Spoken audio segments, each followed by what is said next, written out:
horse. So I say, there's no way this horse is going to live. My vet is at a golf tournament. It's the 4th of July. And I said, well, we're going to have to put her in the trailer and get her out of here. I mean, that's what we're going to have to do. And I can't imagine that she's going to make it even to where we're going, to our vice president's farm. We get her there. I call my vet. And I'm like, Chad? He's like, I'm at a golf tournament. I'm like, I hate that for you, but you've got to get down here. You've got to come now. And he comes out, and he says, this horse is dead. It will not live. It can't, Tinia. She cannot survive this. She was down. We put her in a sling.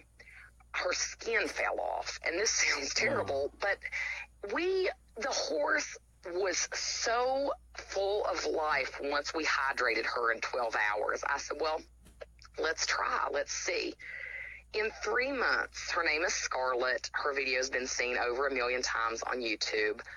In 3 months' time, she was rehabilitated.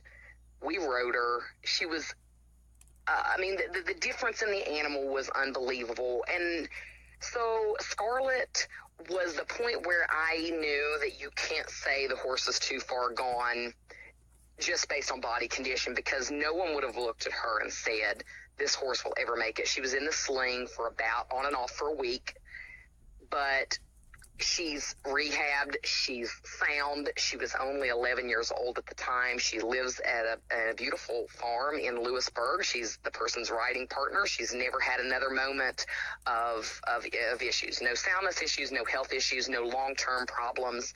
And so, but her story is just, it's one of kind of defying the odds, and I was able to record it in a way I sometimes can't. There's so much video footage and so many pictures, and she's the only horse that we've ever had to put in a sling.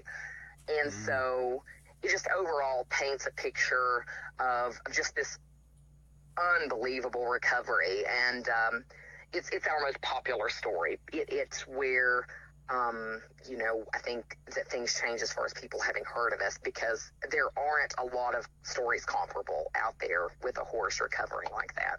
Yeah. Wow. That is incredible. And the Fabio part will help you remember it, though. For sure, absolutely. Right. I mean, that's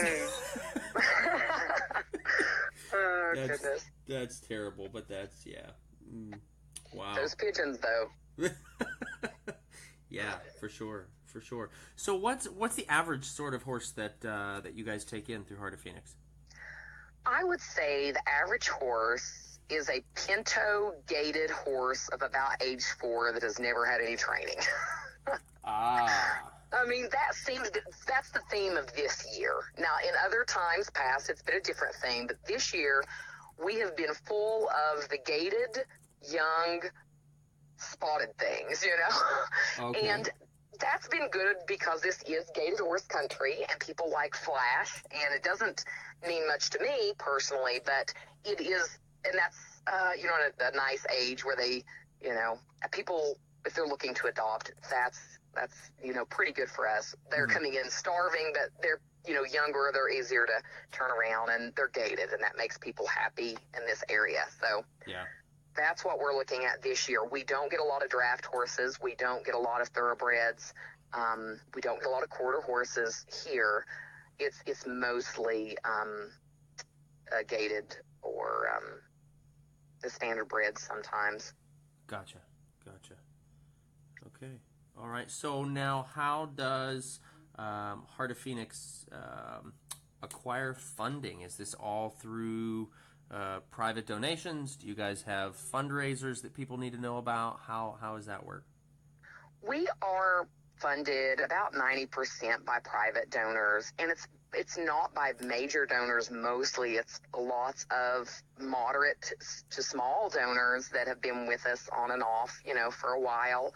We do fundraisers. The show has always been a fundraiser for us, and now we've combined it with the trainer face-off. We do a trail ride at Lake Vesuvius in Ohio, opening trail weekend in April every year, and that's a fundraiser that usually has a nice turnout.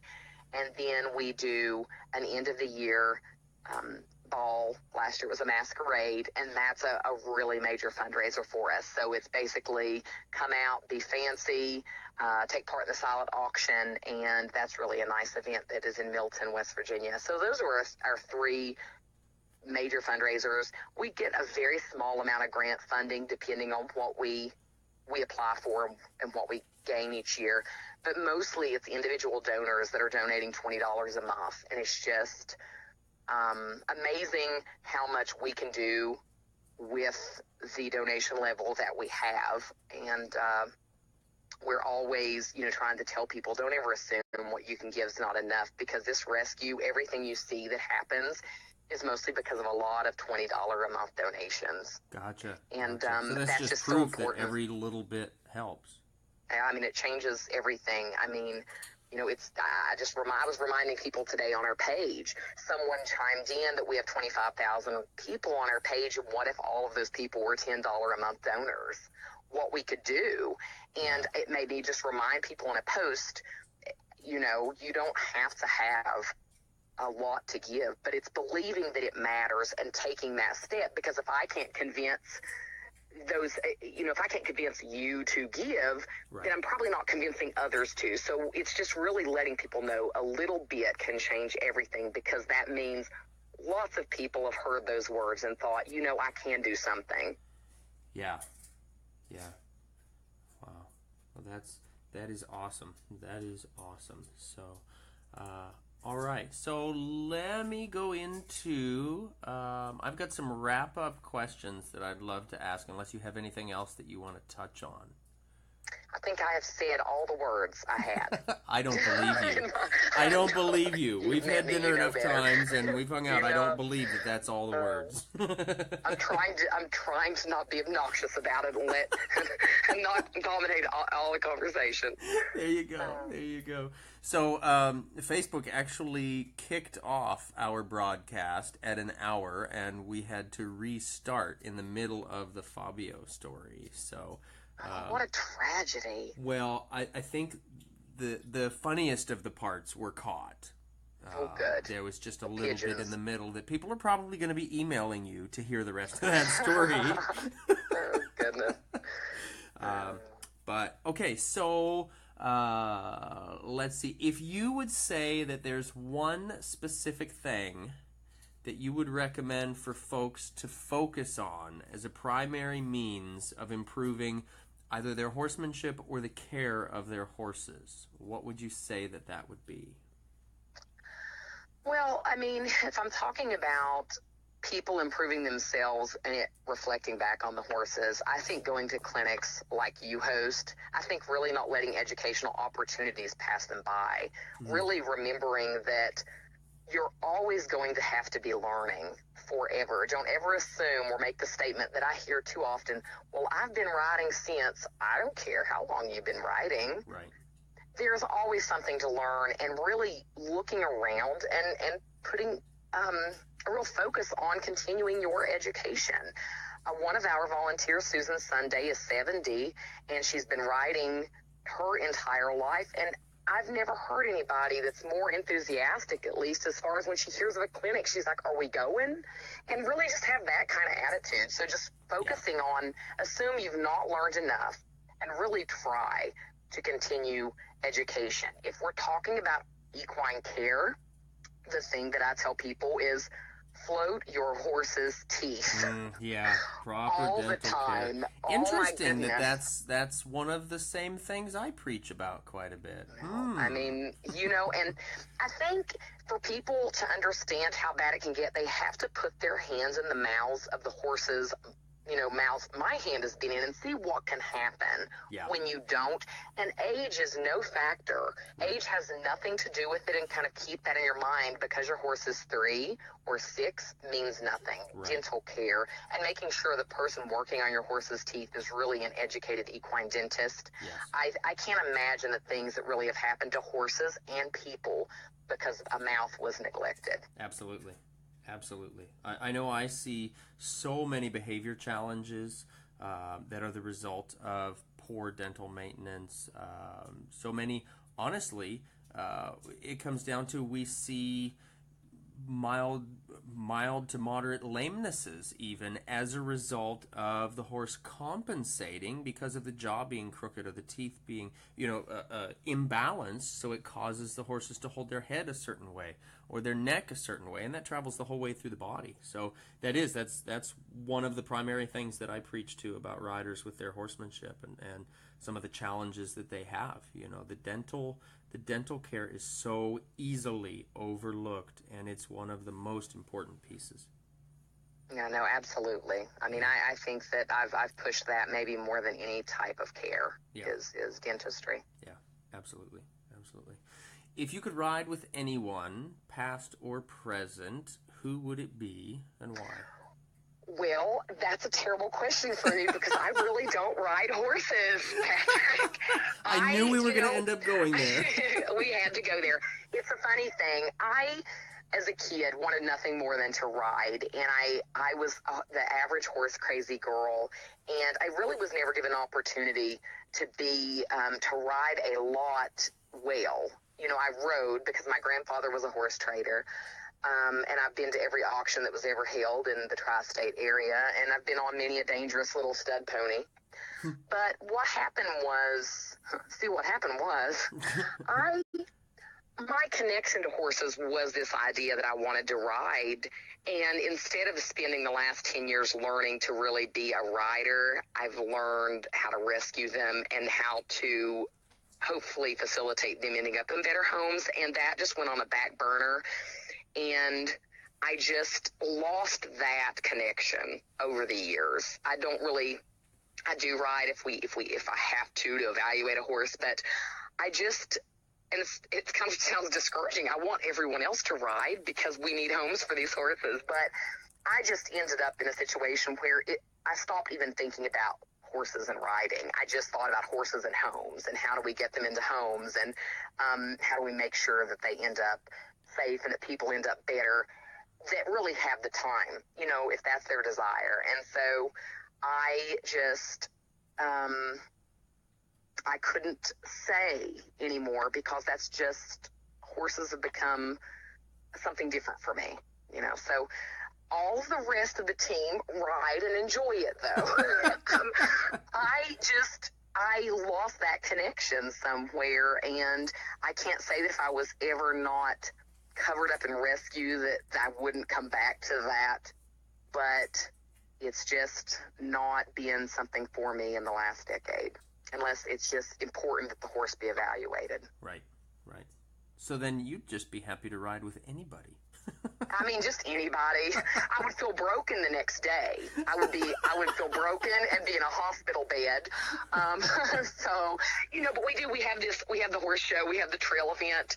I don't ever ride for those. I'm there, I'm working, and it's just something that the opportunity to do it kind of slipped far away from me. And I believe you should be a considerate rider and continually educating yourself. And until I could do that and really be the kind of rider I would want to be, I think I'm serving horses better, facilitating rescue and stuff like that. So that's where I've left it for now. Well, that makes good sense to me. That makes good sense. Okay, so what is your personal definition of horsemanship? I think that it's partnership.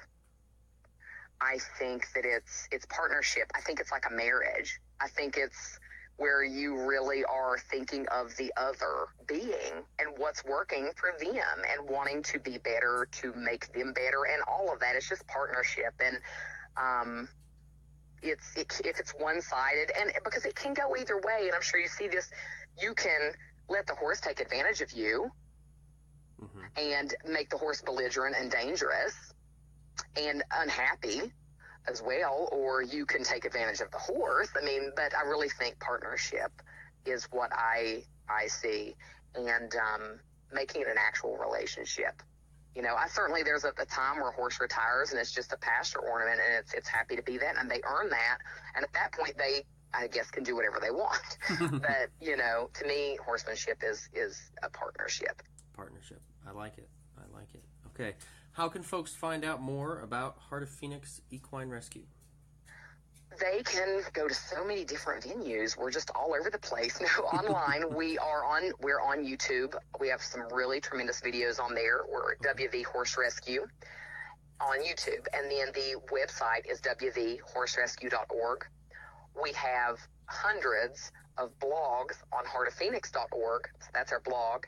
Okay. And then we're on social media as Heart of Phoenix all over. And we share different things based on what social media you're on. So on Instagram, it's a little different than on Facebook. So it's worth following all of it, as well as the blogs. The content is different on everything. So you get that whole, you're really immersed in Heart of Phoenix if you follow all of it. Well, that's fantastic. That's great, because every avenue kind of lends itself to a different type of content. So that's great that you guys are utilizing that to the best of its, of its native capability.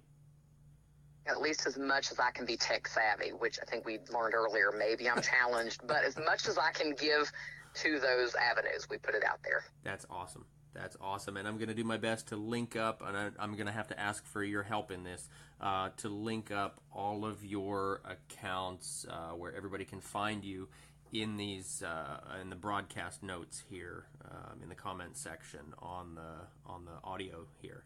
So okay, so the last question, I don't know if you've had a chance to catch any of the videos that I do or any of these audios that I've been doing, but at the end of all of these, we do a question of the day, and the catch is anytime I have a guest, the guest gets to ask the question of the day, and it can be anything you want to ask. There's no matter what you want to ask. It's no limits. What is our question of the day? Now you're on the spot. I will ask a question that has an answer within the question. Where are the most fun people to host a clinic with that you've ever been? Oh, nice. I like that. I didn't lead that question. It wasn't intended that way. That was good though. That was great though. I love even in my own clinics asking people that question, because there's so many different folks out there to ride with, and honestly, I've ridden with some folks that I've been recommended through riders at my own clinics like that. So that's awesome. All right, gang, you heard that. The question of the day: who are the most fun? Sorry, Tinia, rephrase that one again for me. The most fun folks that you've ever hosted a clinic with. There you go. The most fun folks you've ever hosted a clinic with. Please give us your answers in the comments section below this live audio. I'm looking forward, as I know Tinia is looking forward to reading your answers. Gang, I want to thank you for tuning in for episode number 7 of Talking About Horses. And Tinia, thank you so much for joining us for this audio broadcast. This has been a lot of fun. You're welcome. Lots of fun. Thanks for having us. Awesome. Thank you. And again, gang, I must apologize. Somehow I am just tech savvy enough to not know about a new time limit that has been put on these audio broadcasts, and we were kicked over at the 1 hour mark. So this broadcast is going to be uploaded in 2 segments. Please remember, if you've missed any of it, you will be able to access both pieces of this broadcast through Facebook, through YouTube, or by streaming from iTunes. And if you're listening from iTunes, be sure to give us a rating and a review. Don't forget, tune in next week while I interview international coach from Australia, my friend Colleen Kelly. And we will catch you guys for that next week. Thanks so much.